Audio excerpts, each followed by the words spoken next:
엘로와 르끄레르의 책 감춰진 하나님 나라 20강 하겠습니다. 141쪽입니다. 19강 그 뒷부분 마친 부분에서 나왔던 이야기는 마리아와 마르다였습니다. 그 조금 이어집니다.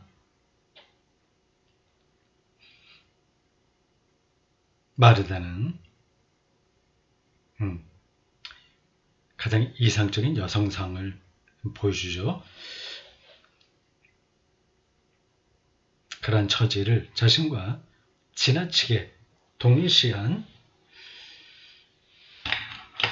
연필 하나 대고요.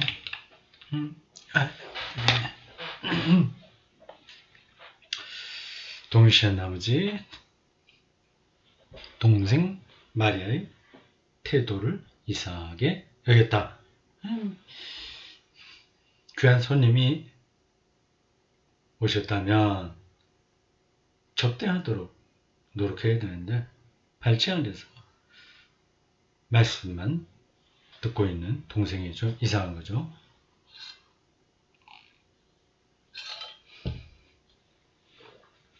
그리고 마리아를 불러 여자의 기본 의무를 다하라고 타이르지 않는 예수님의 침묵 또한 이상하기는 마찬가지였다. 주님, 제 아우가 저 혼자만 시중들게 내버려 두는데도 가만히 계십니까? 그더러 저를 도와주라고 일러 주십시오. 이렇게 말하는 마르다에게 질투가 없었을까? 글쎄, 질투까지 그렇게 보기에는 좀 과하죠. 있었을지도 모른다. 한 가지 확실한 것은 마르다에게 여자의 자리는 시중을 두는 자리라는 것이다. 물론 이건 맞는 얘기고요. 그런데 예수님은 마르다의 요청에 응하지 않을 뿐더러 그녀가 너무 부산하여 정작 필요한 한 가지를 잊고 있다고 오히려 그녀를 나무라신다. 이는 예수님이 집안일을 하찮게 본다는 뜻이 결코 아니다. 또 다른 상황에서 예수님은 식탁에서 다른 이들의 시중을 두는 종을 자처하고 제자들에게도 당신의 본보기를 따르라고 권고하셨다. 베드로 발 씻어주고 한 그런 얘기인가 보죠. 따라서 예수님이 많은 일들로 분주한 마르다를 나무란 것은 남자들이 지배하는 사회에서 여자와 동일시되는 여자의 직무에 매몰되지 말라는 원고다.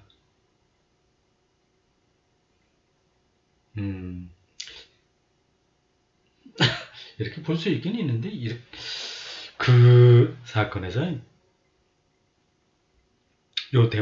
요 관점이 그렇게 중요한 것 같진 않은데 여자의 직무에 매몰되지 말라. 이거보다도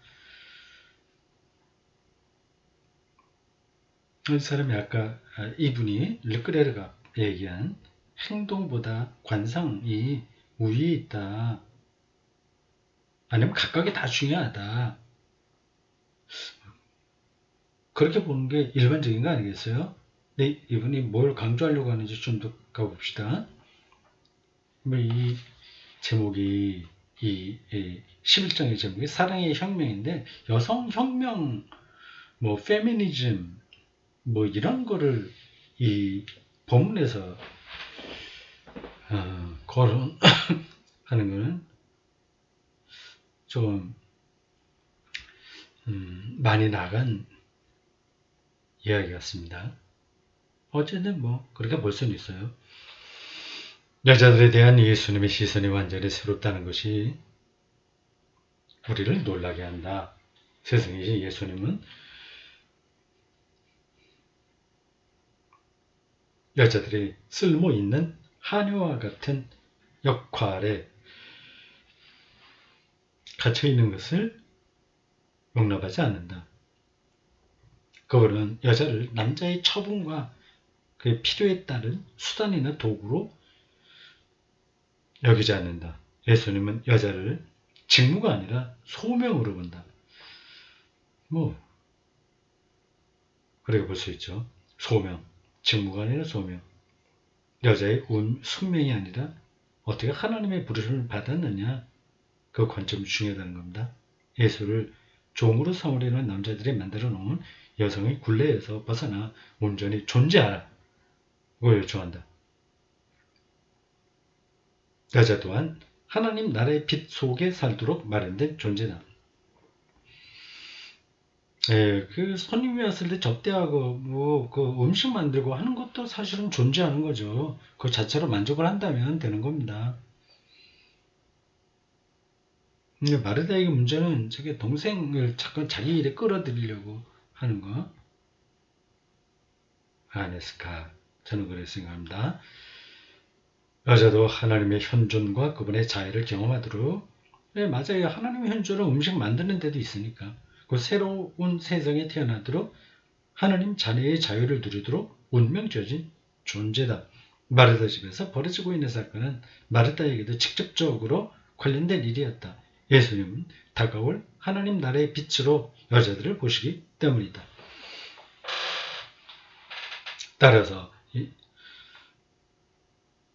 예수님이 마르다를 나무란 것은 그녀로 하여금 새로운 자의식을 갖게 하기 위해서였다. 당시 사회가 그녀에게 부여하여 결국 그녀도 혼동하게 된 자기 자신과 자신의 역할과 자리를 완전히 뛰어넘어 그녀 자신의 몫을 갖도록 일깨우신다.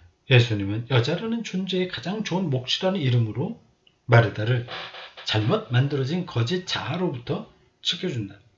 스스로에게 낯설어진 마르다에게 예수님은 자유의 공간을 마련해 주시어 지금 여기서 마침내 그녀가 존엄성을 지닌 존재로 존재하도록 한다.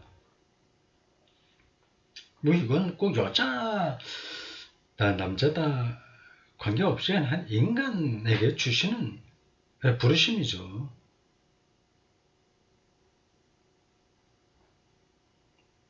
진정 중요한 것은 자유의 길이다.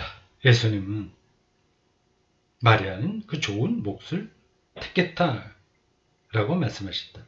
그 누구도 여자에게 진정으로 또 충만하게 존재하라고 강요할 수 없다. 이는 여자 스스로 선택하고 참여하고 자유를 표명해야 한다는 것을 의미한다. 드디어 나오네요. 대표적인 여성주의 철학자 시몬 드 보부아르는 여자를 태어나는 것이 아니라 여자로 만들어진다고 했다. 마리아는 여성이라는 존재의 가장 고귀한 목, 가장 진정한 몫에 따라 존재하는 쪽을 선택했다. 아니 글쎄 이것 자체는 맞는 얘기인데 마르다는 부엌에서 음식을 만드는 거로 존재할 수 있거든요. 마리아는 발 앞에서 예수의 말씀을 듣는 것으로 존재할 수 있고 각각 다른 방식으로 존재하면 되잖아요. 근데 지금 여기서 말하는 핵심 여기서 문제를 삼는 것은 마르다가 그 당시 여자에게 부과된 그 책임, 직무 여기에 예속돼 있다는 거 아니겠습니까? 그것부터 해방시켰다고 하는 거죠. 이거는 좀 너무 다른 것 같습니다. 이런 해석은.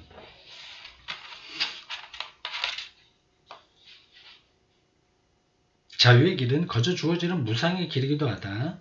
마르다가 유능한 사람이 되고자 이를 위해 많은 수고를 다하는 동안 여자로서의 유능한 사람 마리아는 언뜻 보아 아무것도 하지 않는 것 같다. 마리아는 예수님의 말씀에 귀 기울이고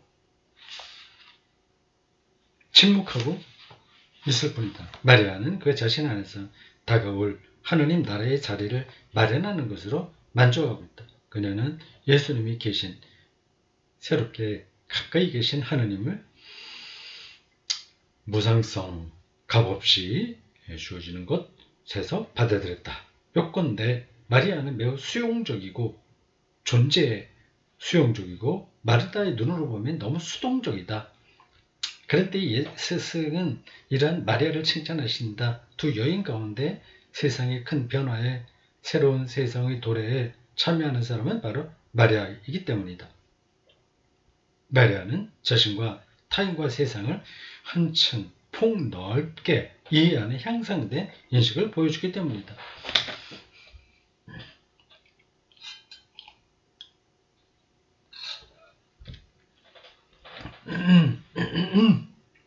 이런 해석도 좀 더 너무 좀 많이 나갔습니다.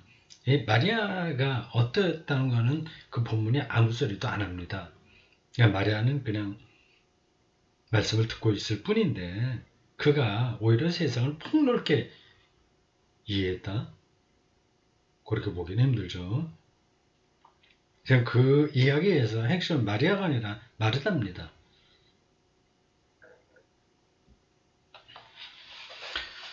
누가 더 세상을 더 수준 높은 차원에서 보냐 하는 걸 그 본문이 말하진 않습니다.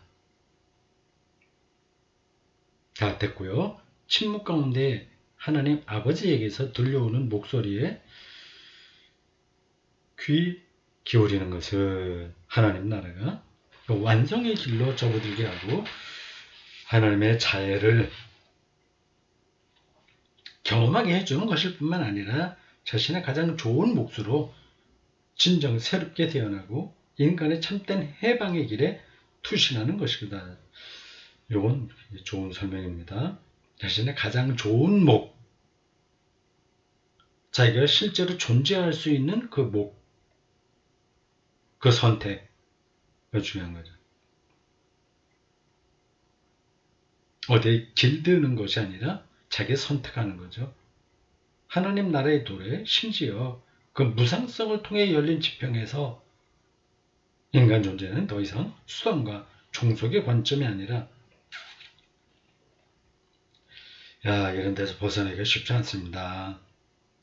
자유와 존엄의 관점에서 자기 자신을 생각할 수 있다. 그냥 쉽게 얘기하면 인간의 존엄을 생각을 한다면 연봉 7천만 원 보다도 3천만 원을 선택할 수가 있어야 되는데 이 자본주의 체제에서 그게 얼마나 가능할까? 새롭게 가까이 계신 하나님의 현존과 그분의 무한한 사랑이 사람의 의식을 자라게 하는 누르게 된다. 그러니까 하나님의 현존을 느낄 때 그런 힘이 생기는 거죠. 그리고 바로 여기에 예수님 메시지에 혁신적인 힘이 있다. 하나님의 현존을 현실로 경험하는 것. 이럴 때 이제 삶의 혁명이 가능하다는 겁니다.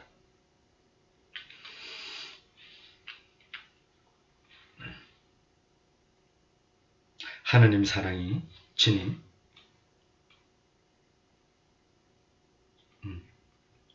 혁신적인 힘이 잘 드러나는 곳은 바로 남녀관계, 곧 부부관계다.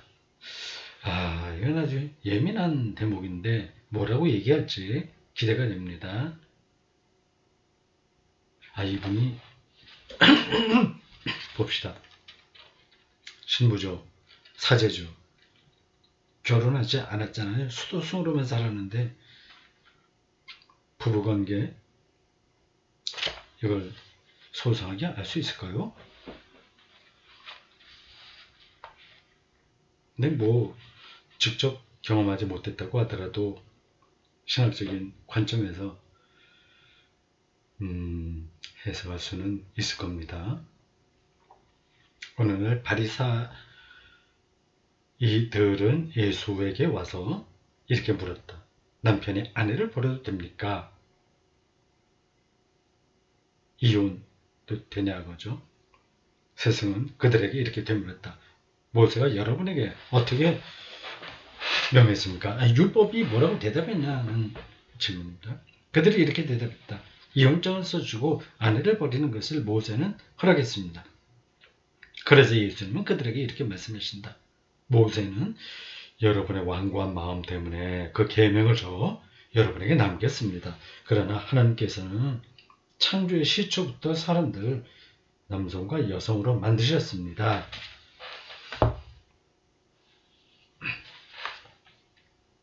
그 당시에 세계관의 근거에서 이렇게 말할 수 있는 거죠.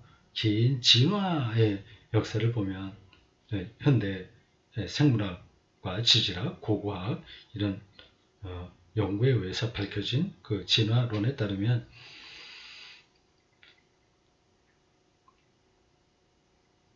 남성과 여성 이전에 다른 방식으로 존재했죠. 번식, 그러니까 종족 후손 그런 것들의 요청으로 이렇게 남성과 여성의 생물학적인 전환이 이루어졌습니다. 그러니까 창조를 성경 시대에는 그 당시 나타난 것을 그대로 인정한 겁니다. 뭐 빅뱅이다, 뭐 130억 년이다, 이런 것들은 전혀 알지 못할 때이죠. 좀 현재 있는 그대로의 모든 세계가 그 하나님이 창조한 그대로다 생각했습니다. 그러므로 남자가 자기 아버지와 어머니를 떠나 자기 아내와 합하여 그 둘은 한 몸이 될 것입니다. 그러므로 하나님이 맺어주신 것을 사람이 갈라놓아서는 안 됩니다. 네, 이런 것들에 대해 원칙이라고 한다면 그 비혼주의자들 그런 사람들은 하나님의 뜻을 어긴 거잖아요. 이제 이런 거 설명하기가 조금 쉽지 않습니다. 둘이 한 몸이 되라. 그렇지 않게 사는 사람들이 있잖아요. 수도승들은 뭐 옛날부터 다 그랬고요. 하나님의 창조 명령을 어긴 거죠.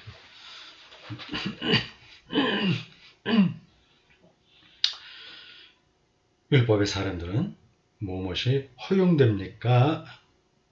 라고 묻는다. 그러나 예수님은 허용과 금지의 범주 안에 갇혀있지 않는다. 이거 중요한 관점입니다. 허용과 금지, 이건 율법의 잣대고 예수님은 그 범주, 카테고리에 갇혀있지 않는다. 그분은 단숨에 그 논쟁에서 벗어나 다른 차원으로 자리를 옵니다. 그분은 율법보다 더 근본적인 유대 위에 자리를 합니다. 근본적인 유대가 뭐죠? 유대를 맺는다, 관계를 맺는다, 그죠? 태초 사랑이라는 원천으로 돌아간다. 태초에 하나님의 마음에서 샘솟았고 인류의 첫 부부가 창조될 때 세상으로 확산된 저 깊은 사랑의 흐름 속에 예수님 또한 친히 잠겨있다. 한처음 사랑이 있었다. 태초에 사랑이 있었다. 이런 빛 속에서 예수님은 부부 관계를 본다. 남자와 여자는 하나님의 모상, 즉 형상대로 창조됐다. 이렇게 창조된 목적은 하나님의 사랑으로 남녀가 더불어 살기 위해서다.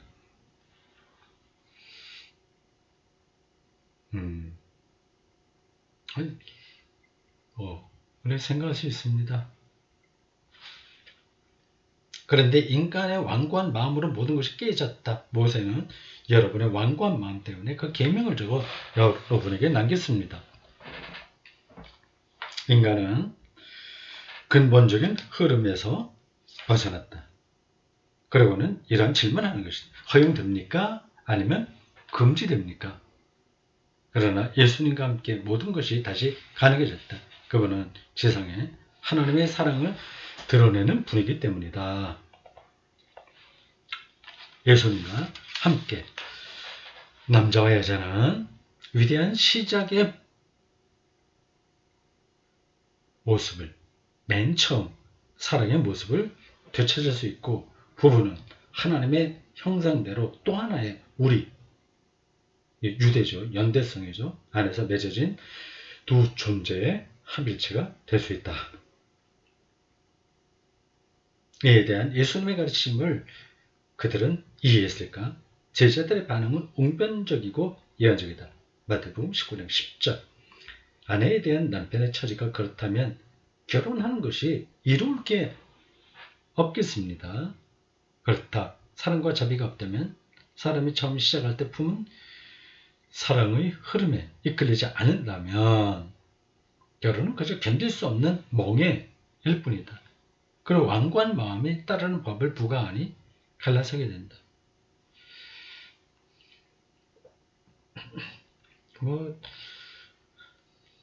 르끄레로도 잘 알고 있을 겁니다. 사람의 관계가 늘 그렇게 사랑과 자비로 채워지지 않는다는 것을 말이죠. 이건 부부관계만이 아니라 친구, 교우들 관계 모든 면에서 다 그렇습니다.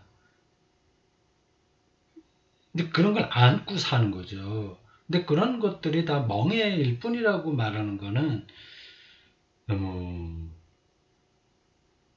뭐라고 표현해야 될까요? 관념적이지. 친구들 사이에도 좀 연대감이 되는 사람 있고 안 되는 사람 있잖아요. 그래서 같이 어울리는 거죠. 살아야죠. 교우들 사이에도 마찬가지입니다. 늘 어떻게 교우들끼리 자비와 사랑 이런 걸로 충만합니까?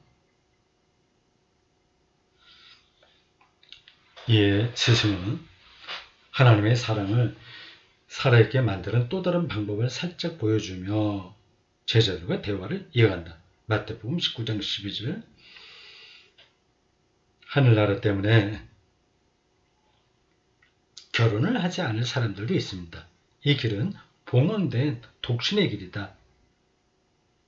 예수님을 본받아 많은 남녀들이 기쁜 소식을 전하는데 전적으로 헌신하고자 결혼을 하지 않을 것이다. 이를 통해 그들은 하나님 아버지에게서 온 보편적 사랑의 숨결에 눈을 뜨게 될 것이고 사람들 속에서 그 사랑의 증인의 중개자가 될 것이다.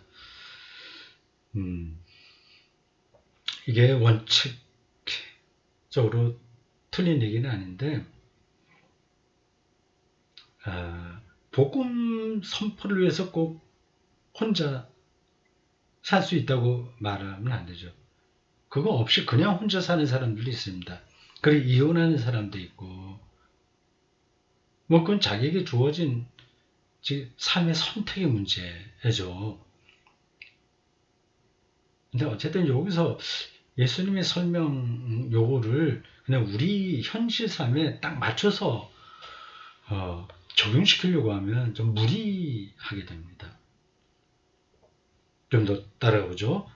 어린이들에 대한 예수님의 태도 또한 창조적 사랑의 깊이에서 영감을 받은 것으로 이 또한 혁신적이다.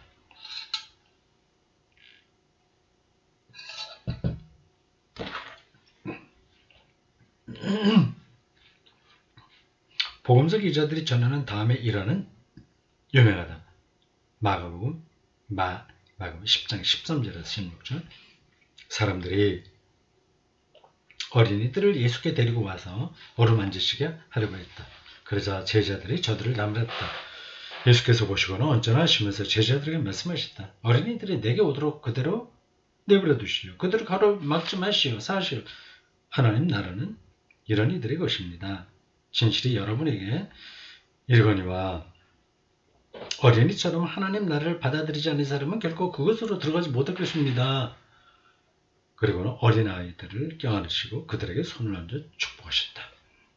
이 장면은 특히 감동적이고 우리의 마음을 사로잡는다. 그런데 예수님의 태도에는 또 다른 무언가가 있다.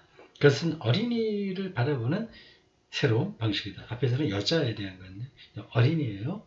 그 당시 여자와 어린이는 온전한 사람으로 인정받지 못한 대상입니다. 어린 아이들과 개구쟁이 아이들을 성가신 존재인 양 떼어놓는 제자들의 행동은 당시 고대 사회의 통념을 잘 보여준다.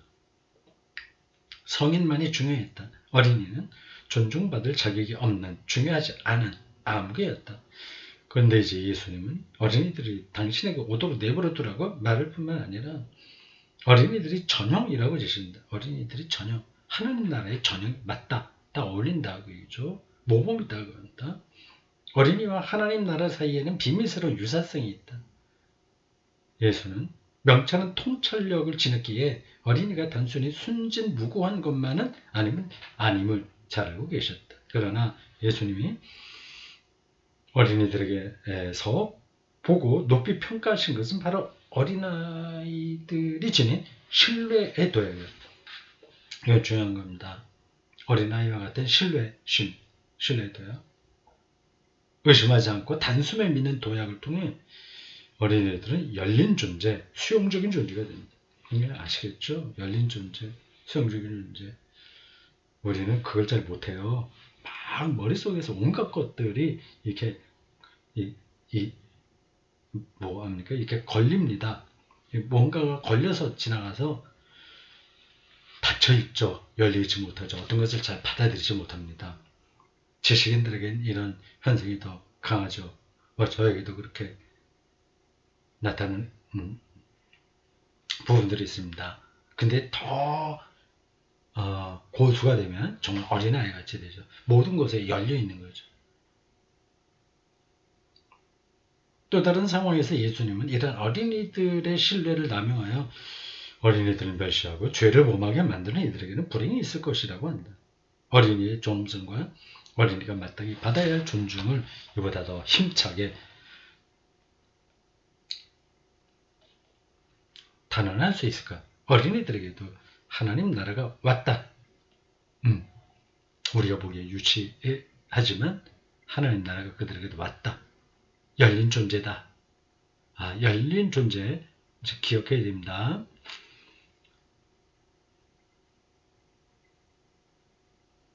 어린이들에게 먼저 왔다. 하나님 나라 자체가 어린이이기 때문이다.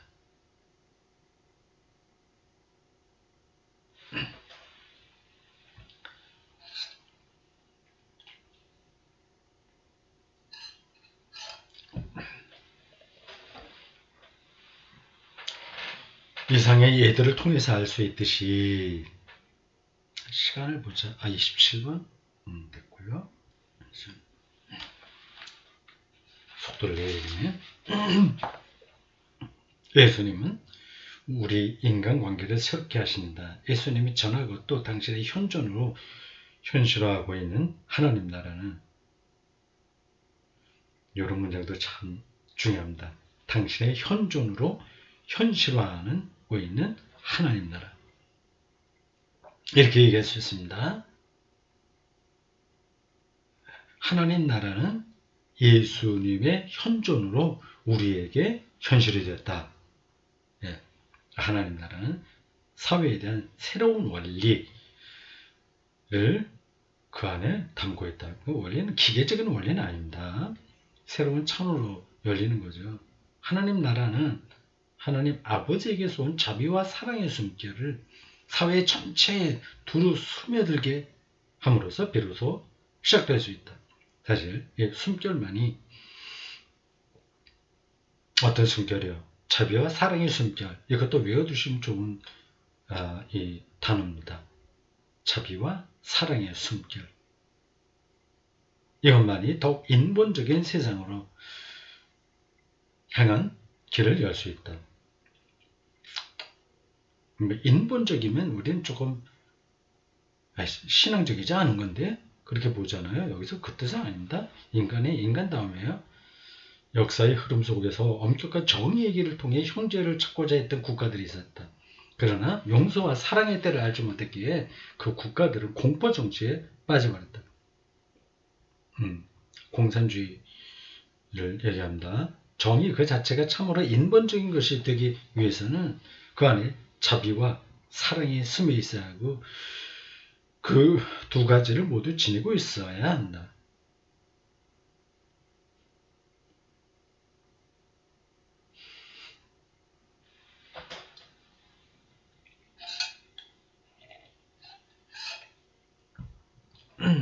그런데 세상을 구원하는 복음 메시지인 이 사랑과 자비를 정의와 함께 다양한 인간관계와 사회관계망 안에 불어넣는 것, 이것이 바로 예수 제자들의 사명이다. 예수는 당대의 종교와 정치 체제의 틀 안에서 단순히 그 악습이나 잘못을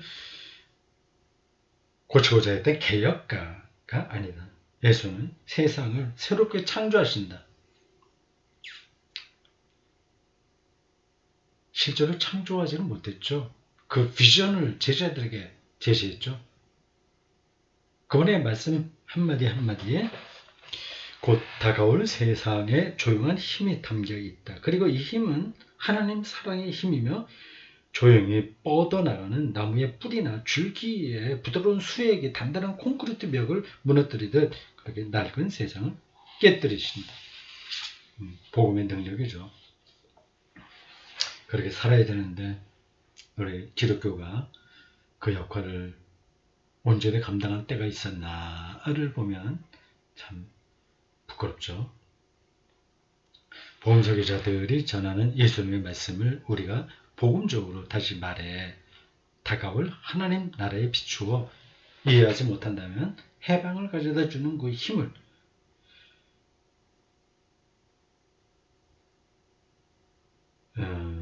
제대로 헤아리지 못할 것이다. 바리새인들은 어느 날 예수님에게 이런 질문을 했다.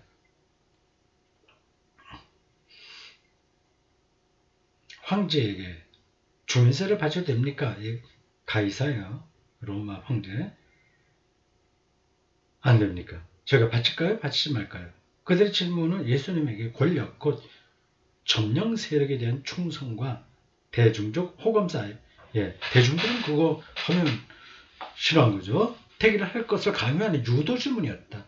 예수님은 데나리온 한 입을 가져오라고 하셨고 이렇게 물으셨다. 이 데나리온 여기에 부조로 새겨진 초상과 글자는 누구의 것이요? 그들은 대답했다. 로마 황제의 것입니다. 그러자 예수님은 그들에게 이렇게 말씀하신다. 황제의 것은 황제에게 돌려주시오. 그것이 여러분을 구원하지는 못하는 겁니다. 그냥 황제에게 돌려주시오. 그러나 하나님의 것은 하나님에게 돌려드리시오. 생명을 주는 분은 하나님뿐입니다. 그런 뜻이죠. 예수님의 대답에서 우리는 특히 앞부분 황제의 것을 황제에게 돌려주시오라는 말씀에 더 강조를 두었다. 그리고 이를 정치 권력에 대한 충성 의무의 태도로 삼았다. 그대로 면적 잘못된 거죠. 예수님의 이 말씀을 솔로몬의 심판과 같다고 본 것이다. 그래서 화해의 정신 안에서 두 권력의 공존의 규칙과 두 국가의 경계를 세우려는 것으로 받아들였다. 그러나 이는 예수님의 생각과는 멀어도 한참 먼 것이다. 이 주장에는 저도 동의합니다. 황제의 것은 그냥 자기들이 먹고 그냥 그렇게 권력 행사하고 그걸로 끝나는 거예요. 거기에 너무 연연해 할 필요가 없는 거죠. 일반적인 해석과 달리 예수의 대답 핵심은 오히려 뒷부분 하나님의 것은 하나님에게 돌려드리시오에 있다. 바로 여기에 해방을 주는 말씀이 있다. 이는 정치적, 윤리적 말씀이 아니라 복음의 말씀이다. 황제의 흉상이 새겨진 동전은 황제의 것이지만 하나님의 모생이 새겨진 사람은 하나님의 것이다. 그 부조로 새겨진 황제상과 인간에게 새겨진 하나님의 형상. 그렇게 구분하군요. 재밌습니다. 달리 말해 인간 안에는 황제와 그 권력에 속하지 않은 부분은 그 어떤 지상의 권력도 좌지우지할 수 없는 초월적인 부분이 있다. 분명합니다. 자본주의 시스템이 지배하지 못하는 인간의 영혼에 있는 거죠.